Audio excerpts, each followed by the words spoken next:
Hi, everyone. Welcome to the Future of Real Estate. I'm Rachel Allard, your host, and today we have Marguerite Martin. Thank you for being here, Marguerite. Thank you. I am so excited to have you as our guest today because you're not only a successful realtor, you're also a female entrepreneur, you're a blogger, you're a marketer, you're someone who's doing things really differently. And so I'm really, really excited to get into what that looks like and kind of your take on being a real estate agent. And before we dive in, though, I'm just kind of curious if you can let our audience know, how did you get into real estate? Like, tell us your origin story. I got into real estate, I think probably in a way that a lot of people get in. Like, I had a friend from high school, my best friend's husband, who'd been a realtor since he graduated. His dad was a managing broker. And he just said, I think you'd be a good realtor. And I had had a different job every year since I'd graduated high school. I was 25 and I'd worked at an NPR station and an airline, and I'd been a waitress. And at that time I was hanging sheetrock, and he was like, girl, what are you doing with your life? So he was my realtor. I'd bought my first house with him, and he was like, I think you should do this. And I did. And I'm still doing it 16 years later. And he's now managing the call center at one of my old jobs. So life is weird. It was meant to be. Yes. That's awesome. And I guess, can you talk to me about how your model is different? So you completely do referral business, right? Yeah. So I started experimenting with it about 10 years ago. I stopped listing houses. So I stopped working with sellers. And that was because in my market, like, listing was really terrible during the dark times in 2008, during the housing crisis. And so when I moved companies to Windermere, I just said, I'm never listing a house again. And my managing broker was just like, oh my God, like, you have to list to last. Like, this is never going to work. And he was the one that actually talked me into referring those listings, because I thought, like, I didn't even think referrals worked. And I know when I talk to people about referrals, a lot of time they're like, oh, I send out referrals all the time and they never close. And that was kind of what I thought too. But he encouraged me to make more of a, follow up and be more intentional about referring. And so in the beginning, it was just referring sellers because I loved working with buyers. And then eventually I had enough buyers that I was able to kind of say, like, well, I sell 25 houses a year and this is the amount of money I want to make. So I guess if I just referred 100 deals a year, that would be the same money. And that's what I've been working towards since then. I love it. And I read somewhere in one of your blog posts, which for everyone out there, you're an amazing blogger, so much insight. So go read what Marguerite has written. He wrote somewhere that, it's kind of like matchmaking, that there really is an art and a science behind it. And you take a lot of time to find sort of the right agent that specializes in what the buyer needs and also understanding that buyer. So can you help me understand a little bit more, like, what is your process for creating that match and understanding truly what that buyer needs? So to start with, philosophically, I really do believe that all realtors have a niche. And I mean, when we talk about marketing, a lot of the time the niche comes up, but in the practice of selling real estate in the day-to-day, very few of us actually have the discipline to say, this is what I do best, and I'm referring out everything else. Like, we either don't have the courage or we don't have the confidence that our pipeline will be full enough. So, like, when I'm talking to clients, what I usually say is, like, all realtors are really good at something. And what we need to find is the realtor that's really good and is, like, energized and excited to work with people like you in the geographic range you want to work with.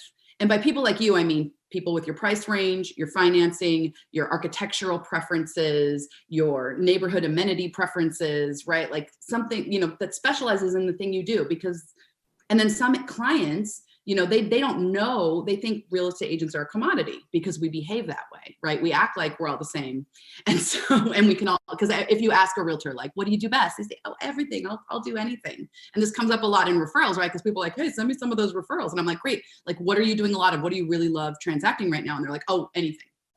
And that's just useless to me. And it's useless to the client. And the client themselves don't realize that they too are a niche as a client, right? So, I've had clients call and, like, they're using a VA loan, but they want to buy a fourplex and they consider themselves an investor, right? They haven't bought before. So they have all those first time buyer, like, concerns, but they're trying to look at the transaction really analytically. So what they want is a realtor who can give them, like, a lot of analytical information. So if you put them with, like, that, like, fuzzy wuzzy mom, they're going to feel like this person isn't hardcore enough for me, right? Like, and I relate to that because that's a little bit the kind of client that I was my first couple of houses. So like, and then the other clients are like, you know, hey, I'm brand new. I want a coach. I want a mom. Like maybe you don't give them to the most analytical person that doesn't like to spend time with their clients that, you know, is super rigid. Does that answer your question?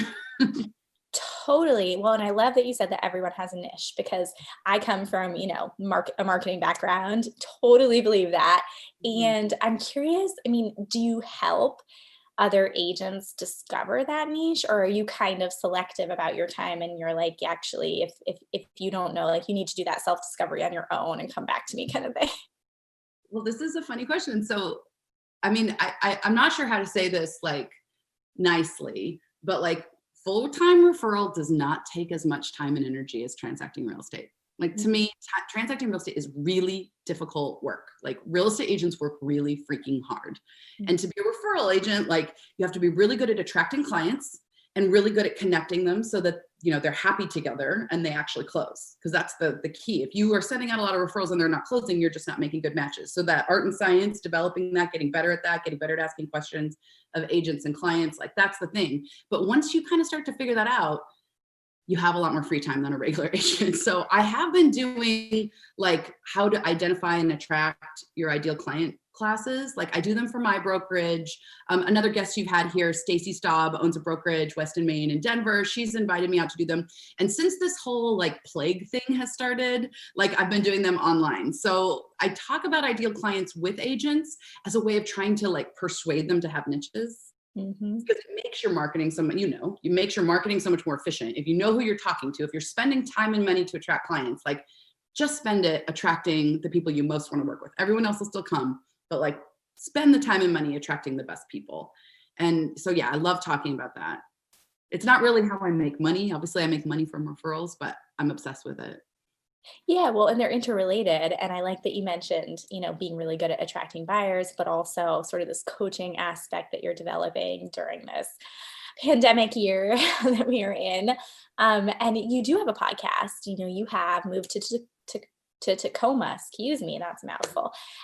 You have your websites, you have your podcast, you have your content creation, you have your blog. What do you find that certain channels are for agents versus buyers for others? And do you help them do that as well? Or are you kind of like, is a stop to the coaching? Because it seems like this is something you're just getting started with and actually agents could really benefit from. Well, Rachel, I feel like this is getting very deep all of a sudden because like, honestly, I have no real like consulting coaching strategy. Like for me, it's been like, if I do the thing that I'm really good at in real estate, like it seems that like agents reach out and want to ask, but I'm not really like, I'm still a real estate agent inside, right? I'm nobody's freaking accountability coach. So people are like, can I just pay you like $500 a month to be my, and I'm like, no, that sounds like hell. I need coaching, you know, like, but I'll like sit down. I put a button on my website that's just like, talk to me for an hour. And like, that's usually all it takes is people will like reach out and be like, how does your business plan work? What is the marketing? Sometimes title companies or real estate companies will hire me to do like a class. But for the most part, like, I mean, I'm not saying anything that most people aren't saying, right? Like niche down. And I think like giving people, I think the thing that changed my real estate life when it comes to marketing was seeing examples of what was possible in other agents. And then beyond that, having the opportunity to actually speak to them and have them see what I wanted to do and just have them look me in the eye and say like, yeah, that works. You can do that. Or if I was you, I'd do it slightly differently. And then like, I was off to the races, right? I just needed to meet another person who had a niche. And then I was like, I had the courage to do it. So I feel like 90% of the conversations I have with agents is just, okay, like, what are you trying to do? Like, maybe like refine it this way, like go get them, tiger. Like, I wish, and there's no business model in that, I don't think. So I'll just keep making money with real estate, but if anybody wants to talk, we can do that. Yeah, well, I love that. And I think there are two really things that stood out to me from that. So one is kind of knowing your strengths, right? And not trying to be everything, kind of aligns with knowing your niche. And it's also a little different. And, you know, you've been in this business, I think you said 16 years, right? And so what is now intuitive for you probably wasn't at first. And, reading through kind of some of your affiliations, some of your awards and recognition. I mean, you have like sales achievement awards, you have best real estate agent, but you also have like entrepreneur of the year, you have video influencer, and you have things that have kind of shown, I want to say like your development as an agent, right? And like you've been recognized for all these different things. How essential has that just getting started and just finding that community, finding mentors, finding whether it's a President's Club or, people like Stacy, how essential has that been for you to get to that next level, coming from a top producing agent to an influencer? Yeah, I mean, and I will, first of all, I will say, like, in the world of real estate agents, I don't really consider myself a top producing agent. Like, this is one of the things that I didn't realize when I got in the business, like, because I was from kind of like the county, like my biggest mind-blowing goals were just, in our industry, like there are people that make $500,000-$600,000 a year and they're considered average in their companies. Like, I've never done that. So if you're a person who wants to figure out how to make $250,000 or $300,000 and like have a sustainable, happy life, like I would like to talk. Like, those are the people that I like to be friends with. Like, I'm not out there to be like $1 million agent. Like, so I just want to clarify that. Like, I make like 4 or 5 times what people in my county make, but in real estate, that's not very much. And I think like one of the problems we have in our industry is that we don't prioritize sustainability or quality of life. And I've had burnout a couple of times in these 16 years. And that is what has mostly led to like creating and refining the systems that I have now. It's like about survival and being a happy person as well as making this money and not turning into, a raging alcoholic. That's common. Well, you mentioned the S word, so I want to talk about survival. And obviously we would like to thrive and not just survive. And what has this year been like for you? I mean, how have things changed or not changed? And are you doing okay? I'm doing great. And, I did not expect this. So when we went into, in my market, it was 2008 was like just the devastating year. Like, that's the year I made $9,000, had to sell my body to science to make the rent. Like, that was a tough year. And when the whole like lockdown thing happened, I was like, bend down the hatches, here we go again. Like, it's going to hell. And like in practice, it's been a great year. And this is the thing, I think many people in many real estate markets, like, we haven't actually felt the consequences of this pandemic yet in the real estate community. So I'm having a great year. Real estate doesn't feel any different than it did before because I'm not transacting. If I was transacting, I'm sure I'd be talking about like showing processes or buyer management or something. But like from a referral standpoint, like my job is just exactly the same as it was 6 months ago.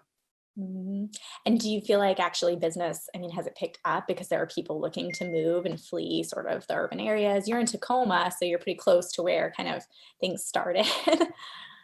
I mean, from what I understand, like, it's really the second home markets that are really exploding, but Tacoma was already like one of the fastest rising real estate markets in the country. And it still is. It's even tighter. It's very challenging. And the people that I specialize in, like my niche, is relocating buyers. So my clients have been struggling for the last 5 years and they continue to struggle, like, because there's not enough inventory. So I do refer sellers, but sellers are probably 25% of my referrals. 75% are buyers.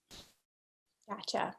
Well, and so you obviously have been very digital for a while. I think starting when you did, that was probably pretty revolutionary. So I'm curious sort of now, what value you think technology adds to your sort of business, your day to day. And then also like, what is the next thing you need, or is there anything missing from that sort of technology toolkit?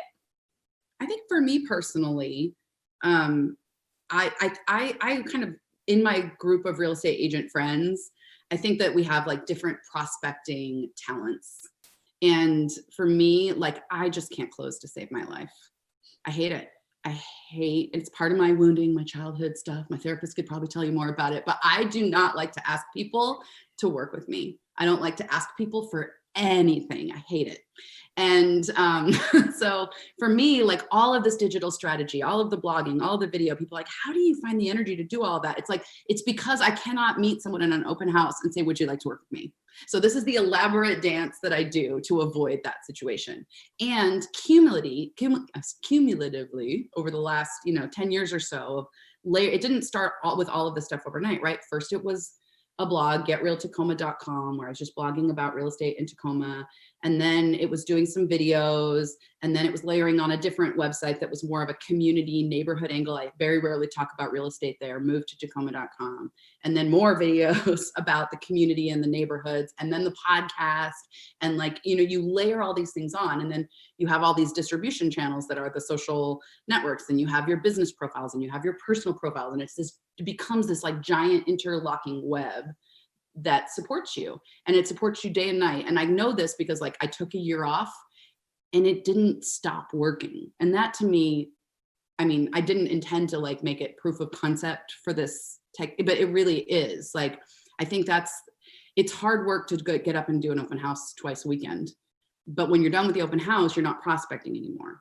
You know, sending note cards to clients works, like that in-person thing. But when you stop sending note cards, it stops paying dividends. Whereas if you create a video, or if you create a blog post that's really not just any crappy blog post, but if you create a blog post that like provides rich, helpful information to a person who is your ideal client, who is Googling for that thing in that moment, it will produce clients for you for a decade, if that's what you need.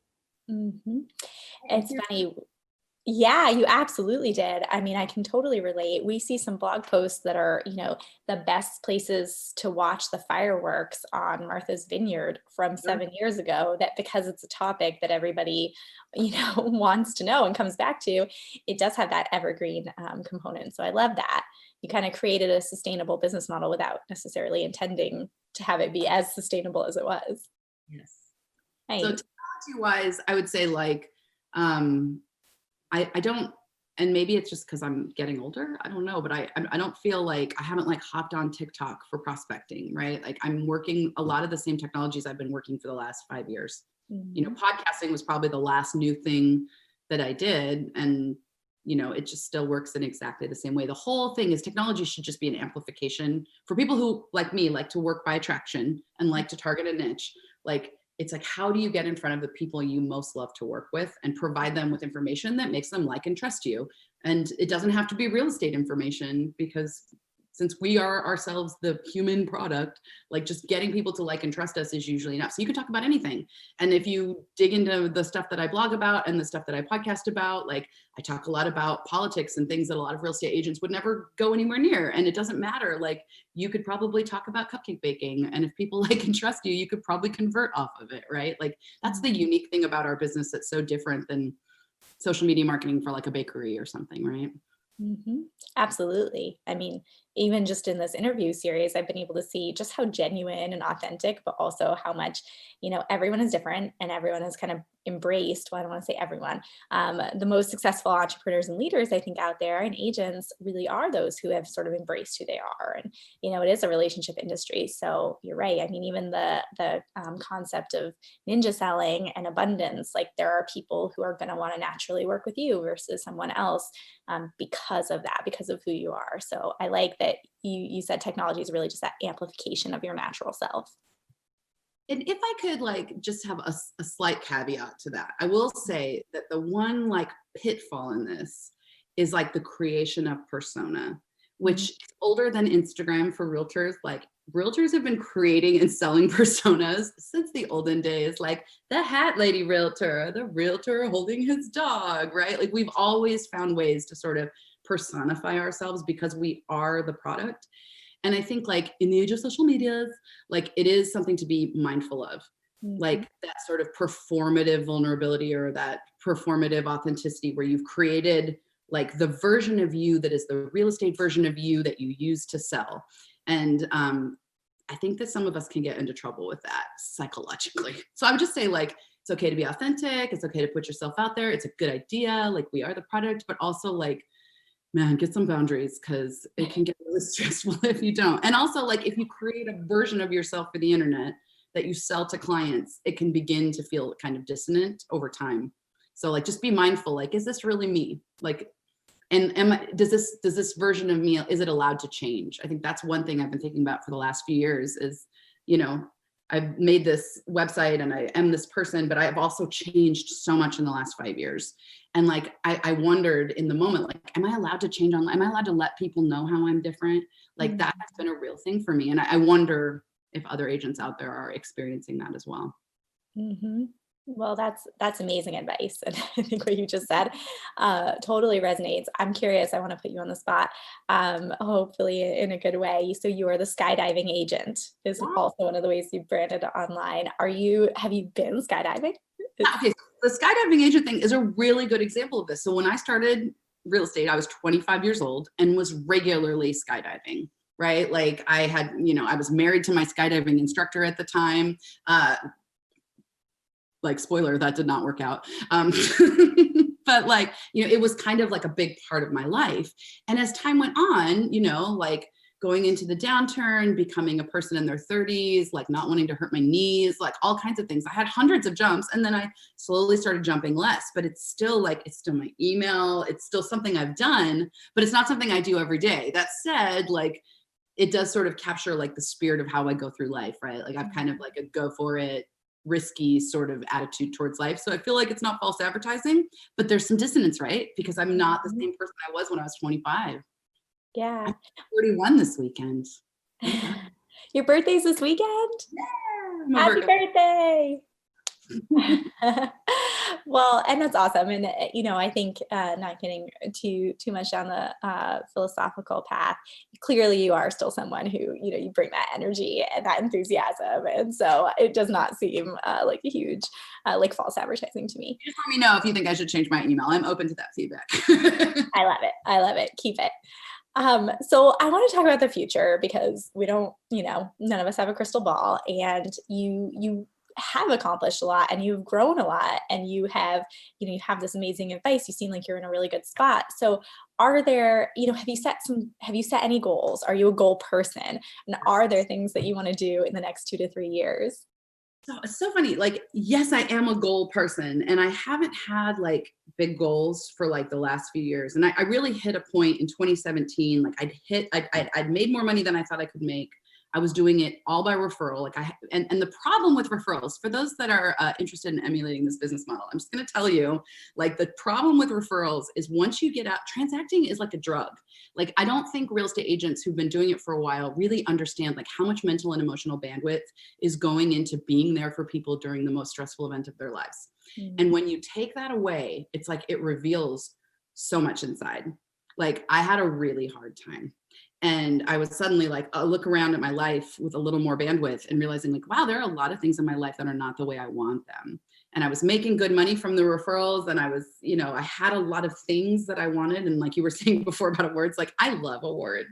I love being recognized. So I had some of those things and I was just like, oh, I feel so bad. And that's almost a cliche to talk about. And I didn't have goals. And that was the biggest thing I felt in me is normally I'm very like, make a chart on the wall and like fill it in and like business plans. And I didn't have it. I was feeling this. And I know from talking to colleagues that especially right now during the pandemic, other people are feeling this too. And what I can say is like, I took a year off. I took a real sabbatical. I moved out of town. Like I got away from everything I knew. I was alone. And it was horrible, like to just like not have a plan after being such a driven person and taking that break. But it got me very clear about what was important. And now I'm in the situation where I've been working my new plan and working towards my new goal and setting things up with systems in a way that I didn't before. And it feels so good. And like, the plague hit. And I was like, oh, I guess I don't actually have to change anything. Like I just keep going with the systems that are in place that are like, chaos friendly. I set them up to be able to be flexible for things like this. So that's been vindicating. Right now, my biggest goal, you're actually the first person I told this to. I'm trying to double for next year. Like it's like the double it goal, which I've like heard other people do. And I'm always like, ugh. But my financial coach was like, I think you're on track. Like you could probably double it next year. I'm like, why don't we just do 30%? And then just be surprised. And he's like, are you kidding me right now? Like, is this what you would tell someone else? So that's my goal is to reach my goal for this year and then double it next year, all with referrals. That's awesome. Well, thank you for sharing that with us. I would say your secret is safe, but this is going to be watched by a lot of people. So I'm scared. Don't ask me next year. Ask me next year. real. Well, I love that. And I do think that, you know, I mean, they call them moonshot goals for a reason, right? Like JFK at the beginning of the 60s said, we're going to land someone on the moon, and nobody believed him. And so I think you do have to really push yourself outside of where you would go otherwise. Well, and what he said that was very helpful to me is he's like, you know, you've really taken it pretty easy this year and managed to accomplish a lot. He goes, I don't think you'd have to push that much harder to get to, and I think that's the thing is like, I've become a little more efficient with my prospecting energy. And that's a luxury, not having to transact. Like I've been able to be more focused, but it is something that I've been able to lend to my colleagues who are still transacting. And like, when we talk about things, it's like, with blogging, especially, like I'm a batcher. Like I don't work every day. Like I don't write a blog post every day. That's a thing that is advice that we get from people, I think, who have jobs, who are managers, who are already sitting at a desk. For me, it's like, if I can just spend 4 days blogging per quarter and like batching everything, or making 10 videos in one setting and like changing my shirt a bunch of times. Pro tip, change your shirt. You know, like that's the kind of marketing, prospecting, that's what I mean about sustainable. Like that's something I can do. I'm a person that can just get like right in there and then not think about it for 3 months. And I think that's the thing, is just like, what specific content do I need to put out there that's going to actually generate the number of prospects calling me that will convert to X number of closes? You know, it's a math problem, and just trying to solve that math problem. I love that. I mean, you've given so many good pieces of advice in here. And I think, you know, I usually kind of conclude these conversations with asking you to share something we don't know about you. And you've already shared several things that we don't know about you, that are outside of real estate. So I just kind of, I guess it will end with, you know, what advice would you give to your younger self? You know, you've given a lot of advice to everyone else now. And what's the one thing you wish you knew 20 years ago, 10 years ago?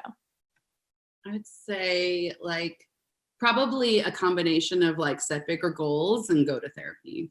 Like I think as real estate agents, we are other people's therapists, and we need somebody with no stake in our lives, like helping us and supporting us through like this very emotional and challenging work. And so like, that's the thing. It's like set bigger goals, like believe in bigger things, but also like get help. I love that. I heard at one conference, agents described as Sherpas, and someone was kind of saying, you know, if real estate agents are everyone's Sherpas, who are our Sherpas? And so that kind of resonates with what you just said. Totally. Cool. Well, Marguerite, this has been amazing. For everyone watching this, this is our Future of Real Estate series with Marguerite Martin, who is a realtor in the Tacoma area with Windermere, but also an amazing marketer, blogger, podcaster. I won't say life coach, consultant, because that's not an official part, but if you want to reach out to Marguerite, she has amazing advice. I'm Rachel Allard. Thank you for watching.